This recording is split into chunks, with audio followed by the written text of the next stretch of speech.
ضمن برگزاری چاره‌بینی رهبری مقامات اجرایی حکومت دولتی و نمایندگان کمیته اجرایی حزب خلقی دموکراتیک تاجیکستان در شهر تورسونزاده اوید به 24مین سالگرد تأسیس یابی حزب خلقی دموکراتیک تاجیکستان سمت‌های افزایش‌یابی فعالیت حزب و تندرستی آمادگی‌های همه‌جانبه به استقبال جشن 30 سالگی استقلالیت دولتی جمهوری تاجیکستان، رعایت طلبات قانونی جمهوری تاجیکستان درباره تنظیم عنعنه و جشن و مراسم در جمهوری تاجیکستان، پیشگیری شامل شوی جوانان به حزب و حرکت‌های افراطگرایی، 10 ساله بین‌المللی عمل آب برای رشد استوار سالهای 2018-2028، جلب جوانان به کارهای خانگی و هنرهای مردمی در زمینه اعلان کردن سال 2018 همچون سال رشد سیاحی و هنرهای مردمی، به خاطر پست کردن شدت بیکاری و فرا گرفتن ساکنان با شغل، ترغیب نقش عرف و عادت و عنعنه‌های نیک مردمی در بین ساکنان با مقصد تربیت اخلاقی و معنوی جامعه سخنرانی نموده تاکید گردید که حزب با نفوذ مملکت هنوز از روزهای اولی فعالیت خویش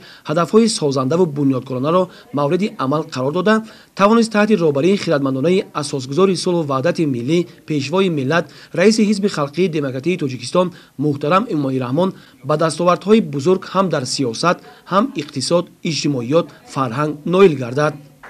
در آخر با تشکیلات و اداره‌هایی که با حزب خلقی دموکراتیک تاجیکستان در شهر تورسونزاده همکاری‌های سودمند داشتند، افتخارنامه و با یک چند نفر شهادتنامه حزبی سپرده شد.